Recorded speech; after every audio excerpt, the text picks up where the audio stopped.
राम राम. शोभा काळे YouTube चॅनलमध्ये आपल्या सगळ्यांचं मनपूर्वक स्वागत आहे. मैत्रिणींनो, कशा आहेत? चांगले आहेत ना? चांगलं राहायला पाहिजे. वैशू आलेली आहे. तू आली आणि दुकानात बसली जराशी, कारण मी पण दुकानात होते ना मैत्रिणींनो. तर मग ती म्हणे आई चल घरी. म्हटलं अगं थांब जराशी, थोडं दुकानात काम होतं ना. ते काम केलं मैत्रिणींनो. काल रक्षाबंधनचं कसं पौर्णिमा, राखी पौर्णिमा, तर आपला महाप्रसादाला किराणा पण जातं, मग त्याच्यामुळे खूप कामं होते. आलो घरी. वैशूने केळं आणले मस्त छान ताजे ताजे फ्रेश फ्रेश मैत्रिणींनो. आता तिला चहा पाणी करते मी. ते वैशूनं काल ना कसं परवा येणार होती तर आली नाही, मग ती आज आली. तर मग आता आलो घरी आम्ही दोघीजणी. चहा ठेवला आहे तिला, आधी चहा करू म्हटलं आणि नंतर फराळाचं वगैरे करू मैत्रिणींनो. शनिवार पण आहेत ना, तर मग साबुदाणा वगैरे करू. दुकानामध्ये कसं गेलं का माणूस अडकून पडत आहो, तर त्याच्यामुळं ना आले घाई मग नंतर ना साबुदाणा केला. तिच्या पप्पाला लागतं 1 वाजताच, म्हणजे 1 वाजता जेवायला लागतं ना, मग ते पण येणार होते ना, मग पटापट साबुदाणा करून घेतला मैत्रिणींनो. तर रक्षाबंधन आम्ही काही केलेली नव्हती काल, मग आज केली आम्ही रक्षाबंधन, कारण काल टाईमच भेटला नाही रक्षा, आणि करायचं पण नव्हती असं ऐकलं होतं की काल सकाळी काय 10 ते काय 9 ते 10 असं काहीतरी. वैशूला ना मैत्रिणींनो शिकरण आवडतं खूप. केळ टाकून ना ते दुधात ना असं शिकरण करून खाते, तिला खूप आवडतं, म्हणजे खूपच आवडतं शिकरण खायला. तर बघा हे साडीवरचं ब्लाऊज शिवून आणलं मैत्रिणींनो. तुम्हाला मी सांगितलं होतं मान्सून शेलमधून साडी आणली होती, तर ती आपल्याला आता राखी बांधायला जायचं आहे ना, तर मग ही साडी नेसायची आहे. तर मग हे ब्लाऊज शिवून आणलं. कसं शिवलं आहे ते सांगा मला. तुम्हाला जर आवडलं मैत्रिणींनो ब्लाऊज शिवलेलं तर कमेंट करा. ही साडी, ह्या साडीवरचं ब्लाऊज आहे ते. तुम्हाला मी साडी दाखवलीच होती.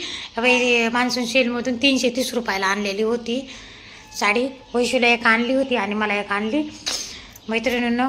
आता भांडे घासून घेते. भांड्याचा पसारा तसाच पडला होता, भांडे सोडून तशी दुकानात गेलेली होते. इकडे बटाटे शिजायला टाकले, ते चहा करताय त्यांच्या हातानेच घेता आता करून. मी मसाला वाटू लागले ना, आणि वैशूला पण जायची घाई होती.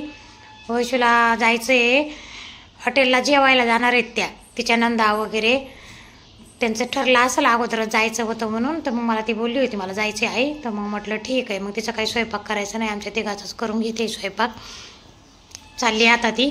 फोन पण येत आहे तिच्या नंदाचे मैत्रिणींना, आणि तिच्या नंदा आहे ना इतक्या छान आहेत खूप, इतक्या मनमिळावू, आणि ते ननंद भाऊजाईसारखं वागतच नाहीत. वैशू म्हणे आई नंदा इतक्या छान माझ्या, आम्ही बहिणीसारखंच राहतो. इथं बटाट्याची भाजी केली मैत्रिणीनं काळ्या मसाल्याची. दीपकला ना काळ्या मसाल्याची बटाट्याची भाजी जास्त आवडती.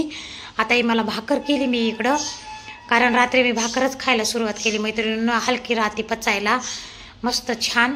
पोळ्या झाल्या, काळ्या मसाल्याची बटाट्याची भाजी झाली. आता इथं जराशी तोंडी लावायला मिरच्या करून घेते शेंगदाण्याचं कूट टाकून.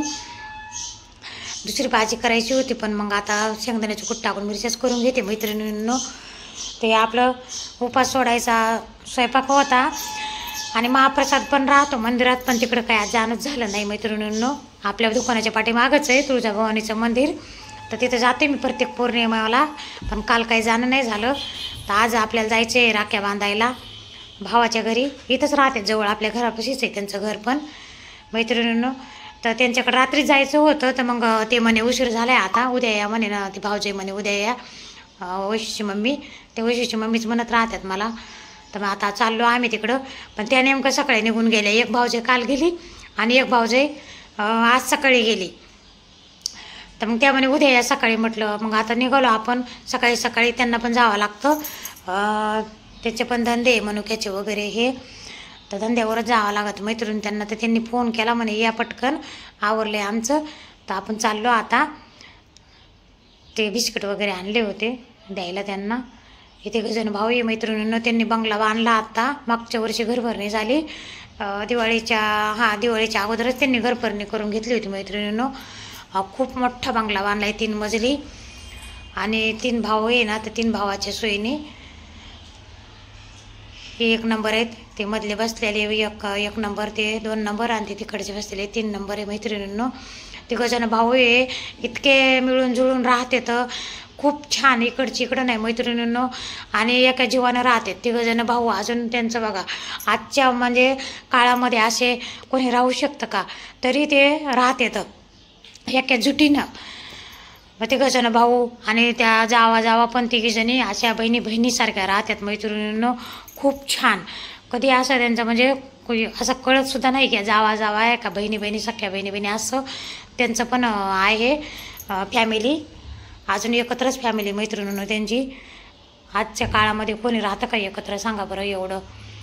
आणि खूप म्हणजे असं खूप चांगले सगळेच स्वभाव वगैरे, एके मिळ्या जुळ्याने मैत्रिणींना. आता वैशू पण बांधते, माझी झाली राखी बांधून. वैशूला म्हणे वैशू तू पण बांध, कारण तुझी पहिलीच रक्षाबंधन आहे, ती पण बांधते. आणि आता सकाळी त्यांना तेच म्हणे आपल्या मैत्रिणींना म्हणे रात्री आल्या असत्या तर गप्पा छप्पा झाल्या असत्या, मस्त बसलो असतो जराशी.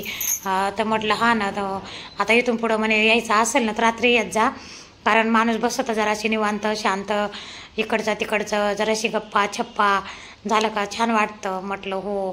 म्हणे आल्या घाई चालल्या, ती भाऊजाई म्हणे मोठी भाऊजाई म्हणे आल्या आणि वैशूची मम्मी घाई चालल्या.